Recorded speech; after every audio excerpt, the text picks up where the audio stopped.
দুষ্কৃতিকারী গ্রেপ্তার করব লাগিব গ্রেপ্তার করব লাগিব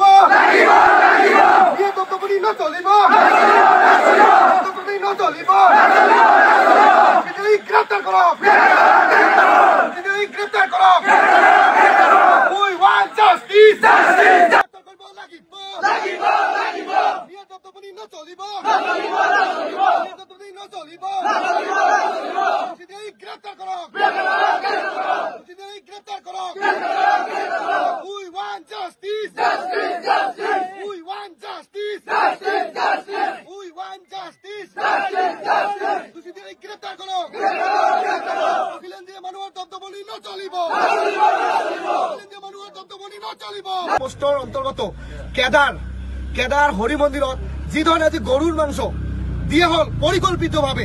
এটা চক্ৰই দুষ্কৃতিকাৰী এটা চক্ৰই যি ঘটনা সংঘটিত কৰেছে এয়া আমি অভিভক্ত গোৱালপাৰা আক্ৰান্তক ধিক্কাৰ জনাইছো আৰু ধুবুৰী জিলা প্ৰশাসনক আমি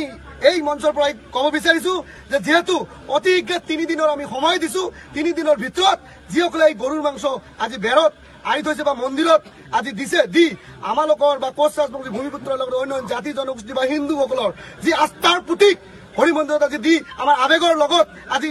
এটা খেলা কৰিছে এই দুষ্কৃতিকাৰীসকলে আবেগক লৈ আমাৰ সৃষ্টি কৰিছে গতিকে হিন্দুসকলৰ বা আমাৰ কোচৰাজৰ ভূমিপুত্ৰসকলৰ এটা আবেগত এটা দুখ লাগিছে গতিকে আমি অনুৰোধ জনাইছো অতি শীঘ্ৰে 3 দিনৰ ভিতৰত গ্ৰেপ্তাৰ কৰি জেল হাজতলৈ প্ৰেৰণ কৰিব লাগে আৰু এই যাতে নালিয়া অঞ্চলৰ যাতে লাষ্ট ঘটনা হয় যাৰ কাৰণে আমি ধুবুৰী জিলা প্ৰশাসনক ক্ষিপ্ৰতাৰে এক কঠোৰভাৱে খুব তাড়াতাড়ি মানে অতি শীঘ্ৰে এক তদন্তৰ জৰিয়তে দৃষ্টান্তমূলক